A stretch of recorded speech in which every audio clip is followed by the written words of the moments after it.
जम्मू तवी, उधमपुर तथा बड़गांव इसमें शामिल।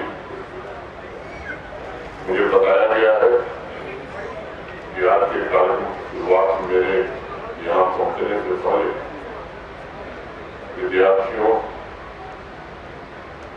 क्लास 10 के स्टूडेंट आबिरो सज्जाद ने what food is happening in country and railway विषय पर अपने विचार आप लोगों से साझा किए।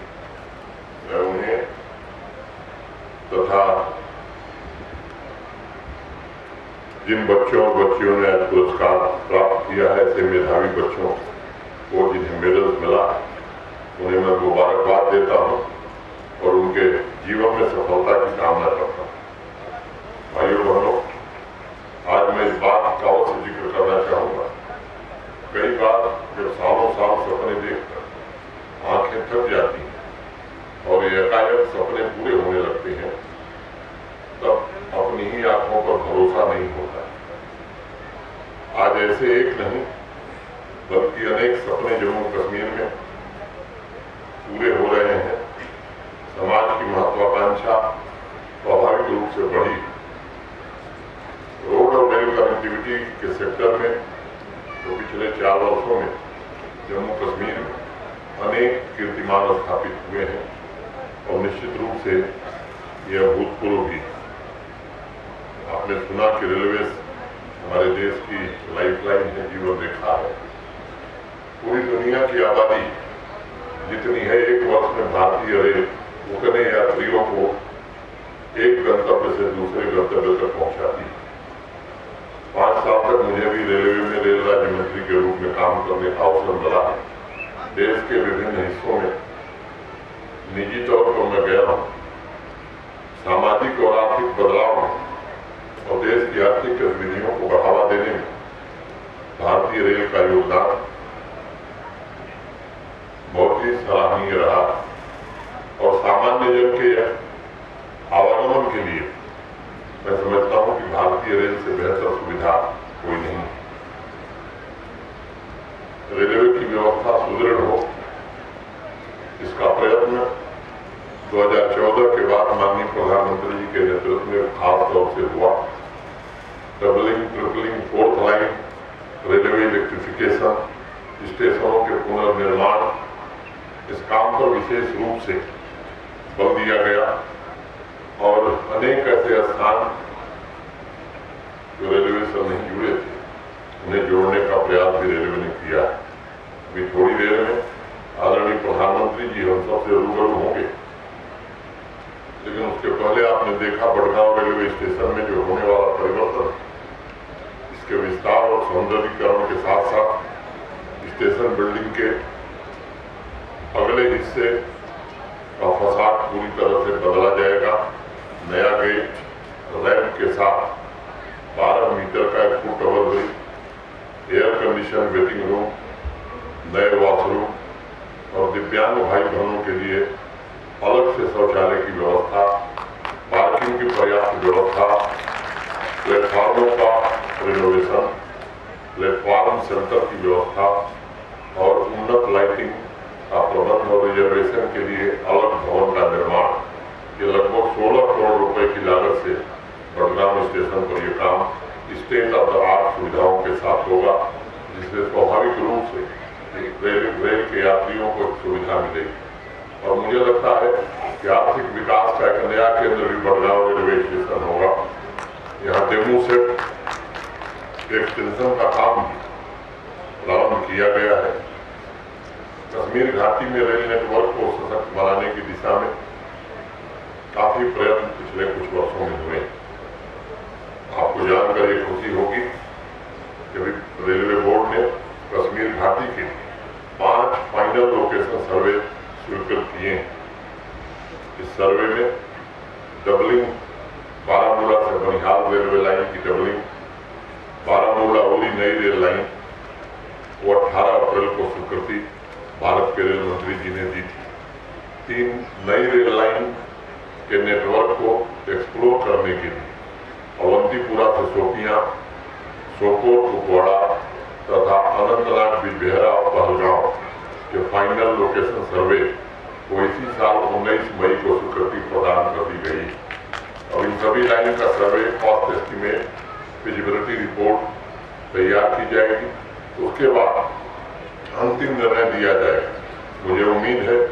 कि हरी झंडी मिलने के बाद रेल नेटवर्क का जाल घाटी के लिए निश्चित रूप से लाइफलाइन का काम करेगा।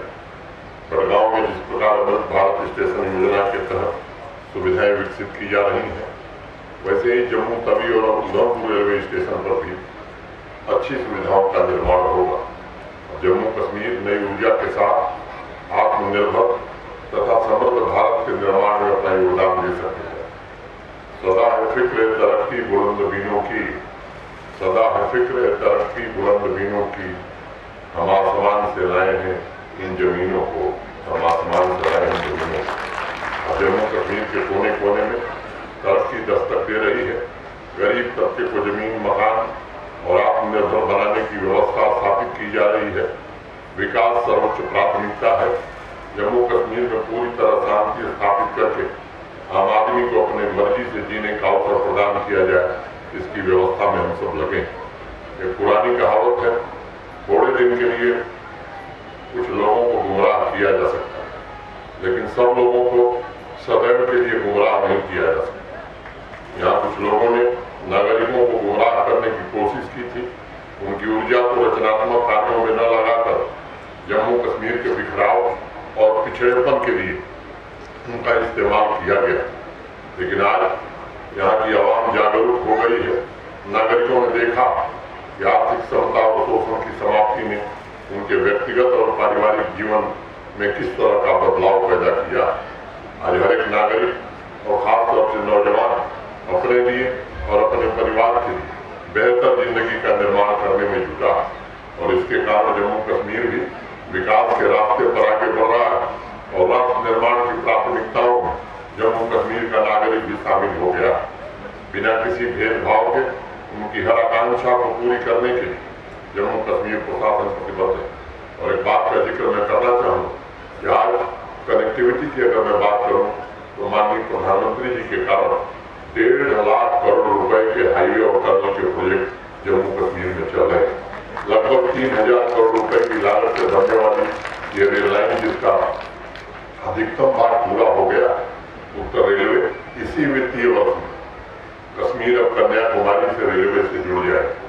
और मैं समझता हूँ इससे कितना बड़ा बदलाव आएगा, इसकी कल्पना आप खुद कर सकते हैं।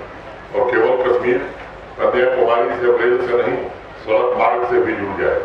आप सबको मालूम है 10 घंटे 11 घंटे लगते थे जम्मू से श्रीनगर आने में, और 5 घंटे में लोग आसानी से पहुंच जा रहे। कटरा से दिल्ली एक नई ग्रीनफील्ड एक्सप्रेस हाईवे बन रही। कटरा से 5 घंटे में दिल्ली पहुंचने का काम अब यहाँ के लोग कर सकेंगे। कटरा से दिल्ली, श्रीनगर से जम्मू, जम्मू से कटरा, कटरा से दिल्ली, ये कुल 10 घंटे की यात्रा होगी। और फिर मुंबई एक्सप्रेसवे जो आने वाले दिनों में बन करके तैयार हो रही है, उससे मुंबई और मुंबई से कन्याकुमारी, तो रोड से भी हम कन्याकुमारी पहुंच सकते हैं और रेल से भी कन्याकुमारी पहुंच सकते हैं। किसी भी क्षेत्र के विकास में कनेक्टिविटी का सबसे बड़ा योगदान रेल और रोड की मैंने बात की। मुझे याद है जब मैं आया था तो यहाँ से 32 फ्लाइट ऑपरेट होती थी श्रीनगर से, आज 126 फ्लाइट ऑपरेट हो रही। लोगों को सामान्य रूप से टिकट नहीं मिलते हैं, इसके कारण एक क्रांतिकारी बदलाव आया है। और पिछले 4 वर्षों में प्रधानमंत्री जी और भारत सरकार के सहयोग से स्वरोजगार के माध्यम से भी पिछले 3-4 सालों में युवाओं को रोजगार देने में और उद्यम शुरू करने में हमें काफी हद तक सफलता मिली। हमारी बहनें 6 लाख से अधिक ग्रामीण महिलाएं स्वयं सहायता समूह सेल्फ हेल्प ग्रुप से जुड़ करके जम्मू कश्मीर के आर्थिक विकास में भी बदलाव में अपना सर्वश्रेष्ठ योगदान दे रही। जम्मू कश्मीर में कृषि और उससे संबंधित कार्य अच्छे ढंग से हो, इसका भी पूरा प्रयत्न किया जा रहा है। होलिस्टिक एग्रीकल्चर डेवलपमेंट प्लान के अंतर्गत बजट के अलावा आने वाले 5 वर्षों में 5013 करोड़ रुपए जम्मू कश्मीर प्रशासन खर्च करेगा। आज जम्मू कश्मीर के जीडीपी को जो कृषि और एलाइड सेक्टर का योगदान है 5 सालों में बढ़ करके 2.5 गुना होने वाला है। हमारी 70% आबादी कृषि और उससे संबंधित क्षेत्रों से जुड़ी हुई 13 लाख परिवार है जिनका जीवन बदल सकता है। 2,62,000 ऐसे परिवार हैं, ऐसे किसान हैं जो मार्जिनल फार्मर। 29 इंटरवेंशन जो अपेक्स कमेटी ने प्रपोज किए हैं, उसके कारण मैं मानता हूँ कि नए प्रकार का ट्रांसफॉर्मेशन जम्मू कश्मीर में होने वाला है। अब हमारे काम करने की रफ्तार भी 10 गुनी बढ़ गई। 18-19 में जहां 9,229 प्रोजेक्ट यहाँ पूरे होते थे, पिछले वित्तीय वर्ष में 92,500 से ज्यादा प्रोजेक्ट जम्मू कश्मीर में पूरे हुए। अब स्ट्रीट वायलेंस इतिहास की बात हो गई। आतंकवादियों अलगाववादियों और पड़ोसी देश के इशारों पर जो 150 दिन से ज्यादा बंद हुआ करता था, वो अतीत का किस्सा हो गया। अब हमारे बच्चे, हमारे नौजवान स्कूल हो, कॉलेज हो, यूनिवर्सिटी हो, वर्ष भर एकेडमिक कैलेंडर के हिसाब से पढ़ाई कर रहे हैं। शाम होते ही लोग इस बात के लिए चिंतित होते थे कि घर कैसे पहुंचा जाए। अब 10 बजे रात तक श्रीनगर में रेस्टोरेंट में खाना खाते हुए लोग मिल जाएंगे। झेलम के किनारे आइसक्रीम खाते हुए नौजवान गिटार पर अच्छे गीत गाते हुए दिखाई पड़े। ये स्थिति में बड़ा बदलाव है और मैं कहना चाहता हूँ सबसे बड़ी तब्दीली यही है, यहाँ का आम आदमी अब अपनी मर्जी से जी रहा, किसी के डिक्टेट पर नहीं जी रहा। इससे सबसे ज्यादा तकलीफ किसे होगी? मैं मानता हूँ कुछ चंद रुकदार लोग थे जो उन लोगों से भी साथ गांठ करके उस समय में खुशहाली का जीवन जीते। सबसे परेशानी कॉमन मैन कोठी गरीब आदमी को। और आज जब 1,88,00,000 टूरिस्ट पिछले साल आया, तो ऑटो चलाने वाला भी सुख और चैन से है, टैक्सी ड्राइवर भी सुख और चैन से है, शिकारा वाला हो, हाउस बोट वाला हो, रेहड़ी वाला हो, छोटे होटल वाला हो, रेस्टोरेंट वाला हो, या इससे जुड़े अनेक नौजवान हमारे यहाँ अनेक नागरिक इसका लाभ ले रहे हैं। मुझे बताते हुए प्रसन्नता है कि इस साल 7 महीनों में केवल जुलाई तक 1,27,00,000 टूरिस्ट यहाँ आया और मैं उम्मीद करता हूँ कि साल 2.25 करोड़ से ज्यादा लोग जम्मू कश्मीर देश के और दुनिया के दूसरे देशों से आएंगे। G20 का सफल आयोजन आप सबके सहयोग से हमें करने में सफलता मिली। मैं आप सब लोगों के प्रति हृदय से कृतज्ञता ज्ञापित करता हूँ और आपसे आज इस कार्यक्रम में शामिल हर नागरिक से, हर बहन से, हर भाई से मैं निवेदन करना चाहता हूँ, यह देश आपके संकल्पों और आपके सपनों के साथ आगे बढ़ना चाहता है। हर एक परिवार, हर एक व्यक्ति तेजी से आगे बढ़े, जम्मू कश्मीर के विकास का इंजन बनकर के काम करे। इस व्यवस्था के साथ जम्मू कश्मीर प्रशासन काम करना चाहता है। मैं इस परियोजना की एक बार पुनः जम्मू कश्मीर के नागरिकों को बधाई देता हूँ। रेलवे के अपने अधिकारियों को हृदय से उनका मैं शुक्रगुजार हूँ और उम्मीद करता हूँ कि आने वाले दिनों में जब रेल की सुविधा शुरू होगी तो स्वाभाविक रूप से यहाँ के हर नागरिक को उसका लाभ मिलेगा, आर्थिक विकास में भी उसका योगदान होगा। अंत में 2 पंक्तियां करके अपनी बात खत्म करूंगा। दोष देते हैं हर एक बात पे हालात को जो, दोष देते हैं हर एक बात पे हालात को जो, अपने अंदर का वो इंसान बदल कर देखें, अपने अंदर का वो इंसान बदल कर देखें। मन की दुनिया में नई सुबह का सूरज बोकर, मन की दुनिया में नई सुबह का